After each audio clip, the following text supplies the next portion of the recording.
Este programa é patrocinado pelos amigos e parceiros do Ministério Joyce Meyer. Eu quero que você perceba que Jesus está preocupado com tudo aquilo que diz respeito a você. E Ele quer se envolver em cada coisa que você faz. Mas Ele é cavalheiro. Ele não vai forçar o caminho para a sua vida. Você não tem porque não pede. Então simplesmente comece a convidá-lo para tudo e você ficará surpreso com a diferença que você verá em sua vida.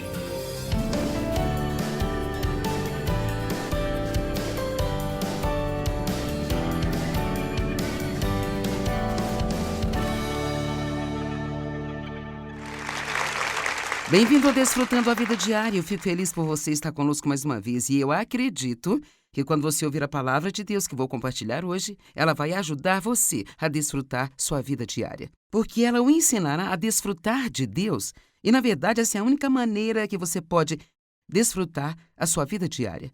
Agora, você pode fazer algumas coisas muito divertidas, mas eu estou falando de uma vida diária comum, que pode ser assim tão monótona. Se não considerarmos o caminho certo, quando você tem um relacionamento certo com Deus através de Cristo, você pode desfrutar de coisas que outras pessoas não poderão desfrutar em suas vidas. Eu quero estabilidade na minha vida e tenho certeza que você também. Eu não quero que minha alegria seja afetada por minhas circunstâncias o tempo todo. Eu quero que ela esteja em Cristo. E hoje, então, vou ensinar sobre Filipenses, capítulo 3. Eu realmente vou passar pelos primeiros 9 versículos e há algumas coisas realmente muito poderosas aqui. E diz assim: finalmente, meus irmãos, alegrem-se no Senhor e continuem a alegrar-se por estarem nele. Agora, sabe, essa pequena frase que é realmente tão pequena e pode ser tão facilmente perdida, é tão poderosa. Especialmente nas epístolas, nós vemos e nele, e nele, e nele. Nós somos redimidos nele, somos santificados nele, somos libertos nele, vivemos nele, morremos nele, todas as coisas estão nele.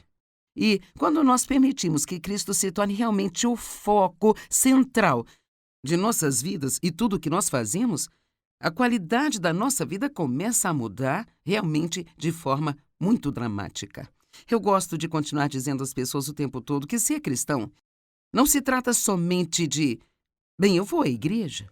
Muitas vezes você pergunta às pessoas, você tem um relacionamento com Cristo? Elas vão dizer, eu vou à igreja, e depois dizem a religião que tem. Bem, ir à igreja é ótimo. Queremos que todos façam isso. Mas um relacionamento com Cristo é muito mais do que isso. Quando nós aprendemos a fazer tudo o que nós fazemos em Cristo, através dele e com ele. Eu encontrei essa frase no ano passado, eu gosto muito. Precisamos construir a vida com Deus. Vamos construir a vida com Deus. Eu não quero passar um dia sem que Ele seja o foco central de tudo aquilo que eu faço. E é realmente importante lembrar, acho que há um certo engano no pensamento que às vezes podemos ter de que Deus está interessado apenas nas coisas espirituais que nós fazemos. Mas isso não é verdade. Ele está interessado em você. Sim, eu disse que Ele está interessado em você. E em tudo aquilo que você faz. Ele está feliz em ter comunhão com você, tanto na mercearia como na igreja. E assim, para mim, quando eu entrei em um relacionamento mais sério com Deus há mais de 40 anos, foi o que fez minha caminhada com Deus tão empolgante, sabe?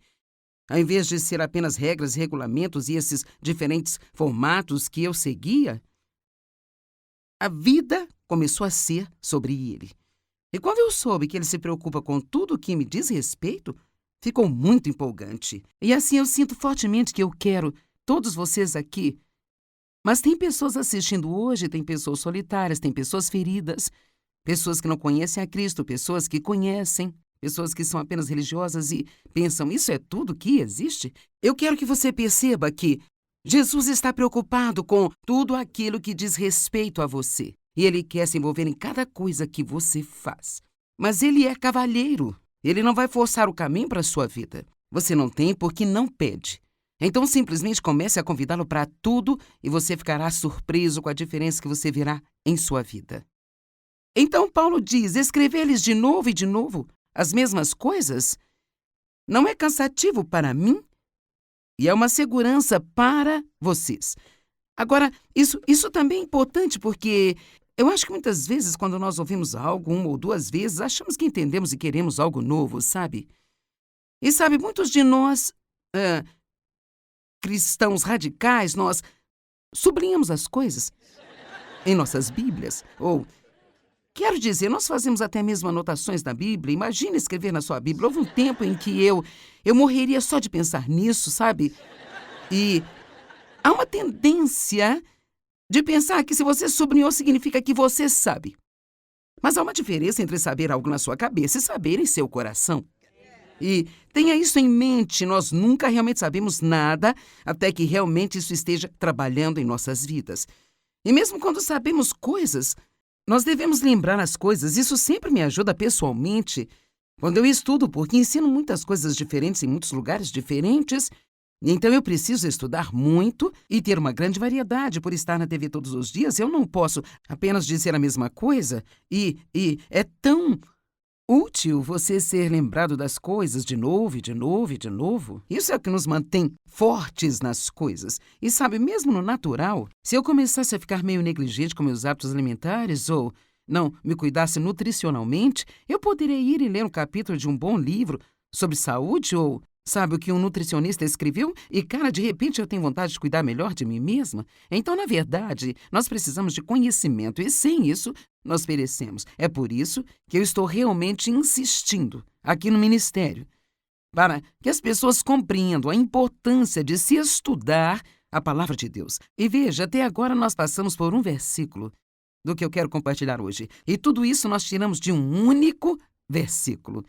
E é isso que eu quero que você entenda, que sempre haverá muito mais na palavra de Deus. E isso é tão valioso para a nossa vida diária. Não tente ler a Bíblia rapidamente apenas para ver o quanto você consegue ler, mas estude-a. E certifique-se de que você está tirando algo do que você estuda. O versículo seguinte: cuidado com os cães e judaizantes legalistas. Cuidado com esses que praticam mal. Cuidado com a falsa circuncisão. Agora, para ser sincera, muitos de vocês podem ter lido isso e pensado: o quê? Cães? Circuncisão? Do que você está falando? Bem, se você não entende a lei no Velho Testamento e como as pessoas tinham que tentar se relacionar com Deus através da manutenção da lei, e se não mantivessem a lei perfeitamente, elas tinham que fazer sacrifícios, você não entenderá isso. Paulo estava ensinando às pessoas que a nova aliança, porque depois que Cristo morreu por nossos pecados, nós entramos numa nova aliança, em um novo acordo, pode-se dizer. Ele se tornou o sacrifício final por nossos pecados. Não precisamos mais sacrificar, mas quando nós pecamos, nós vamos até Ele. Recebemos o seu perdão, porque Ele pagou o preço pelos nossos pecados. E uma das coisas que eles tinham que fazer, como uma pessoa em aliança com Deus, era que os homens tinham que ser circuncidados. Então é disso que ele está falando quando ele diz a falsa circuncisão na carne. Agora, tendo em mente o que acabei de contar, vamos ler novamente. Cuidado com os cães, os judaizantes, os legalistas. Ele está dizendo, cuidado com aquelas pessoas que estão tentando trazer você de volta à lei. E deixa eu te dizer, isso é pertinente hoje. Quero dizer, a todos os tipos de regras e regulamentos flutuando por aí, todos os tipos de coisas que você precisa fazer para pertencer a esta igreja, aquela outra, e mesmo que ninguém mais esteja tentando ditar leis para você, confie em mim, nós podemos fazer isso por nós mesmos. Sabia? O estudo da Bíblia pode tornar-se uma lei. Quero dizer, se você não fizer isso todos os dias, você se sente culpado, sabe? A oração pode se tornar uma lei. Em vez de prazer e alegria, a oração pode se tornar uma lei. Você sente que se não passar certo tempo orando todos os dias, e se você não sentir que uma conexão foi feita e se não tiver arrepios e todas essas coisas diferentes, então algo está errado. E nós podemos fazer isso com todos os tipos de coisas diferentes, bem sob a nova aliança. Deus não quer que a gente o siga porque achamos que temos que fazê-lo e temos medo de nos meter em problemas se não fizermos. Ele quer que a gente o siga porque amamos a Ele. E tudo o que nós fazemos é feito porque nós amamos a Ele. Eu me lembro bem quando Deus colocou em meu coração há muitos anos: Joyce, eu quero que você pare. Eu não quero que você faça mais nada para mim por obrigação. Agora, há o dever, e o dever é algo bom, mas isso é diferente do que simplesmente me sentir como eu preciso fazer isso ou Deus vai ficar bravo comigo. Não é dessa maneira que Ele quer que sirvamos a Ele. E se você puder deixar de lado essas coisas, você descobrirá que há um desejo em seu espírito de fazer todas elas. Mas se sua carne tenta forçá-lo a fazê-las por uma razão errada, então a lei realmente aumenta o pecado, sabe? Não importa o quanto você goste de algo, eu sempre digo, se você gosta de chocolate, eu poderia dizer-lhe 12 vezes por dia, você tem que comer 4 barras de chocolates hoje ou não. Pode trabalhar aqui, você tem que comer 4 barras de chocolate. E alguns de vocês podem pensar, isso é muito legal.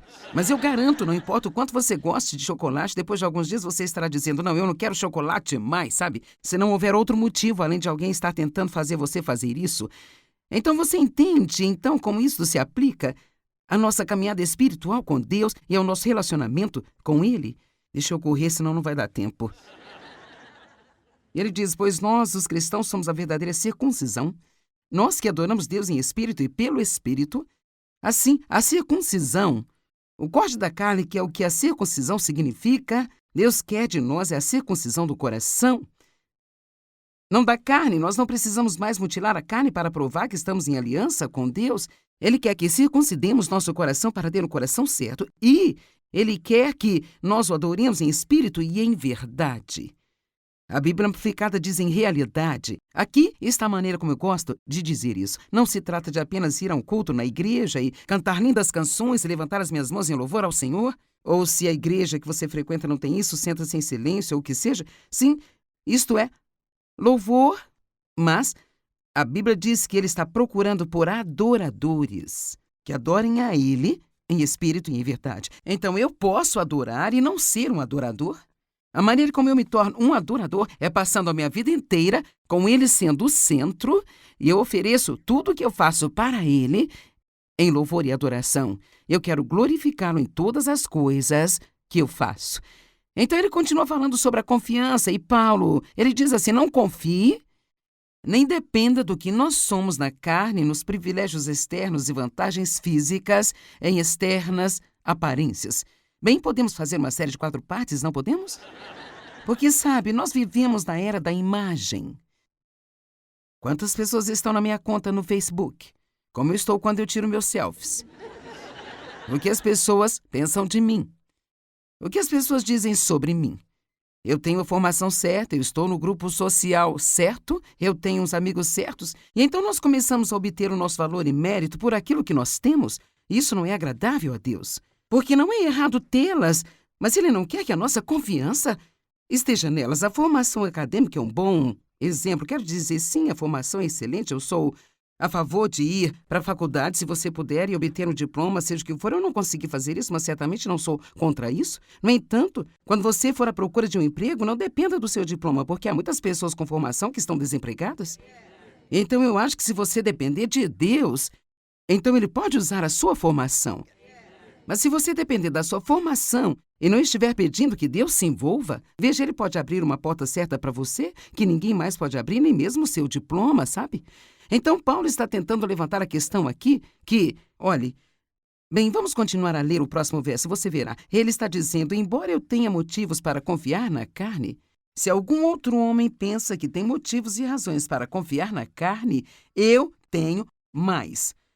Circuncidado ao 8º dia, da nação de Israel, da tribo de Benjamim, hebreu, filho de hebreus, quanto à observação da lei, eu era um fariseu. E assim, vamos colocar nos termos de hoje, cara, eu nasci em berço de ouro, sabe? Eu nasci em uma bem conhecida e importante família. Eu não só tenho um diploma, eu tenho 2 diplomas de 2 grandes universidades. Eu não tenho um diploma comum, eu tenho um diploma de mestrado. E eu conheço a Bíblia, e eu posso citar os Salmos, eu posso citar os Provérbios, e podemos ficar orgulhosos de nós mesmos por causa de tudo que nós temos. E aqui, novamente, Deus não é contra termos as coisas, mas Ele não quer que nós coloquemos a nossa confiança em nada disso. Não ponha sua confiança nas coisas que você tem, nem no grupo social que você está, ou em sua aparência. Quer saber? Você pode ter 20 anos e estar ótimo, mas não ficará nos 20. E isso não significa que você não pode ficar ótimo, mas será uma versão diferente de ótimo. Eu te garanto. Numa manhã você vai se levantar e olhar e tudo que costumava estar aqui agora está aqui, ó. E você vai pensar, eu preciso de uma plástica geral, sabe? E então, ele disse, quanto ao zelo, eu fui perseguidor da igreja. E agora escute, e pelos padrões da justiça da lei, que é a suposta justiça, retidão e ordem para com Deus, suposta justiça, não justiça verdadeira, mas suposta justiça, eu provei ser irrepreensível e nenhuma falha foi encontrada em mim. Então o que o Paulo diz é, olha, eu fiz tudo certo. E assim eu tinha tudo o que poderiam pensar ser justiça, mas ele está ensinando as pessoas assim como eu estou lhes ensinando, e então ele está dizendo, isso não é justiça real. Então ele vai começar a falar sobre o tipo de justiça de Deus. E existem 2 tipos de justiça que podemos buscar neste mundo. Uma é a nossa própria justiça que nós ganhamos ao fazer as coisas certas. Não é que não devemos fazer as coisas certas, mas devemos fazê-las certas pelo motivo certo. E nós não fazemos as coisas certas para estar em retidão com Deus. Primeiro nós recebemos a justiça pela fé, através do que Jesus fez por nós. E então nós começamos a saber que somos justos. E por saber quem nós somos em Cristo, então vamos querer fazer as coisas certas. Na verdade, ninguém pode convencer você a não tentar fazer o que é certo. Você colocará todos os esforços que puderem tentar fazer o que é certo, porque você ama Deus e quer fazer para a sua glória. Agora, eu quero dar um exemplo. Eu acho que muitos cristãos entendem isso ao contrário. Isso é a parte da minha cafeteira. E esta é uma cafeteira que não uso há muito tempo, mas eu a usei com sucesso em várias ocasiões. E ela é bem pequena, então eu a carrego comigo nas viagens. E então, numa manhã, quando eu estava numa conferência e, sabe, queria tomar meu café, sentar, estudar, eu não queria fazer uma bagunça. Quantos de vocês não gostam de bagunça pela manhã? E então eu fiz o meu café e fui a outro quarto para fazer algo e eu voltei e o café não estava na xícara, estava por todo o balcão. Então foi uma bagunça. E os grãos de café ainda estavam presos na cafeteira e você... Eu não sei se você é uma pessoa que gosta de café ou não, mas café não é fácil de limpar realmente. Porque são grãos pequeninos e eles simplesmente ficam absolutamente em toda parte. E mesmo quando você passa um pano, é difícil removê-los, então não é muito divertido. Então, eu limpei tudo, tentei ficar tranquilo com aquilo, ficar no fruto do Espírito, me preparar para pregar. Você não quer ser desagradável, não quer jogar a cafeteira na parede. Então, eu limpei tudo e eu pensei, devo ter feito algo errado, então eu juntei tudo novamente e limpei e fiz outro café. A mesma coisa novamente. Então agora aqui estou eu não tenho café. Eu vou te dizer o quê? Eu preciso de cafeína até a unção entrar. Amém? Então pedi a alguém que pegasse um café para mim, ainda não sabia o que estava errado com a cafeteira. Não conseguia entender, não conseguia montá-la de novo. Finalmente pedi a um dos rapazes para ver se eles podiam voltar a montá-la e aqui está o que eu fiz. Eu estava colocando a tampa do lado contrário. Parece quase do mesmo jeito, mas não se encaixou exatamente. Então, veja, realmente parece que tudo funciona bem? Certo. Acho que é disso que eu estou falando hoje, sobre a justiça. Você pode entender ao contrário. Enquanto você entender do lado contrário, nada vai funcionar corretamente. E deixa eu te dizer uma coisa, a vida vai ser uma bagunça. Você não vai conseguir o resultado desejado. Então, por favor, tenha certeza de ter o primeiro em primeiro e o segundo em segundo. Eu usei essa frase por provavelmente 40 anos e Deus me deu há muito tempo atrás. Você tem que saber a diferença entre o seu ser e o seu fazer. Veja, se você diz assim, bem, isso aqui é o que eu sou, isso é o que eu faço. Ok, eu quero ser certa com Deus, e isso é o que eu quero do meu ser. Eu quero ser certa com Deus, eu quero ter um relacionamento certo com Deus. Eu não quero estar lutando o tempo todo com as obras da carne, toda vez que cometer um erro, ter que me sentir culpada e condenada. Eu quero perceber que sou um ser humano normal, que se eu pudesse ser perfeita sem Jesus, então não precisava dele. Então eu vou ter alguns pontos fracos que vão aparecer aqui e ali e eu não os quero. Eu não queria tê-los. Eu tenho um coração perfeito para com Deus, mas não consigo que meu desempenho seja perfeito. Alguém se identifica com isso? Sabe o que a Bíblia diz? Diz que nós somos fracos nele e nós somos fortes nele. Então, se você é fraco ou forte, se ele é o centro da sua vida, então você ainda está nele. E dessa forma, a força dele é perfeita em nossas fraquezas. E a Bíblia diz que se vivemos, nós vivemos nele. Se nós morremos, morremos nele. Então Paulo estava dizendo, eu não preciso ter medo da morte, porque se eu viver, estou nele. Se eu morrer, estou nele. Então é desse jeito que eu quero o meu ser. Ok, como eu acho que vou conseguir isso? Eu vou chegar aqui, lutar e tentar fazer a coisa certa o tempo todo e nunca cometer erros, e então agora posso me sentir bem comigo mesmo? Ou então eu vou perceber que as minhas ações... Entenda isso, minhas ações nunca consertarão meu ser? Mas se eu souber de quem eu sou, então do que eu sou, as minhas ações, o que eu farei virá como resultado natural de ser apaixonada por Jesus. Eu acho que devemos aplaudi-lo aqui por esta revelação.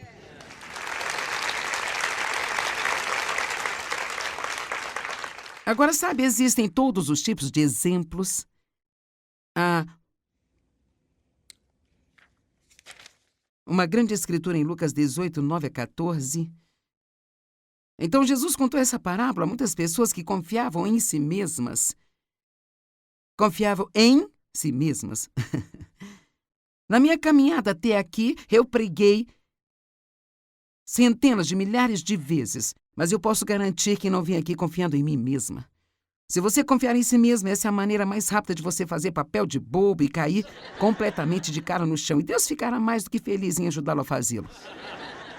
Porque a única maneira pela qual nós podemos realmente ter um relacionamento correto com Ele é saber que nós precisamos dele em cada pequena coisinha que nós fazemos o tempo todo. Ele também contou esta parábola a alguns que confiavam em si mesmos e estavam confiantes de que eram justos.